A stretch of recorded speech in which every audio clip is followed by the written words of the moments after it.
Bengaluru central का इस वक्त चर्चा में है। राहुल गांधी ने इस इशू को उठाया, वोट चोरी बेंगलुरु सेंट्रल में, वोट चोरी महादेवपुरा में, वोट चोरी, क्या कहाँ तक ये मामला पहुँचा? देखिए, फर्स्ट ऑफ ऑल मैं राहुल गांधी जी का शुक्रिया अदा करना चाहता हूँ कि ये बेंगलोर सेंट्रल और महादेवपुरा के जो वोट चोरी है, वोट एनोमलीज जो 5 तरीके से वोट चोरी हुई है, वो सारे देश के सामने रखे हैं। और इलेक्शन कमीशन जो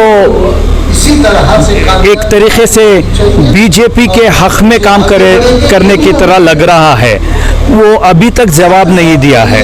और ये सिर्फ बेंगलोर सेंट्रल का मुद्दा नहीं, पूरे देश का मुद्दा है और डेमोक्रेटिक सेटअप का। ये ऐसे लग रहा है कि election commission of India compromise हो चुका है।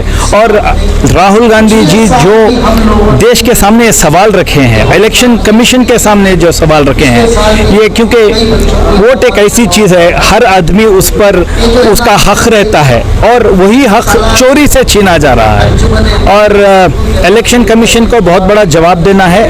आज 9वां दिन है, अभी तक इलेक्शन कमीशन राहुल गांधी जी को जवाब नहीं दे पाए हैं, देश के लोगों को जवाब नहीं दे पाए, क्योंकि ऐसे होता रहा, वोटर लिस्ट इतनी मैनिपुलेटेड रहेगी तो लोगों का भरोसा इलेक्शंस पर उठ जाएगा। और जमहूरियत में जब इलेक्शन कमीशन और इलेक्शन पर भरोसा चले जाता है, जमहूरियत ही क्वेश्चन में आ जाती है। सो मेरी गुजारिश है इलेक्शन कमीशन इस पर क्लीन आए और जो अनोमलीज हम लोग पॉइंट किए हैं, 1 लाख से ज़्यादा एनोमलीज राहुल जी और कांग्रेस की टीम दिखाए हैं, उस पर आके एक इलेक्शन कमिश्नर या कोई एक बात करे, प्रेस कॉन्फ्रेंस दे। अगर कुछ गलत नहीं है तो ये चुप्पी कह के लिए इलेक्शन कमीशन की। आइंदा कदम क्या, कोर्ट से भी जाने का, अदालत से भी रुजू होने का कोई?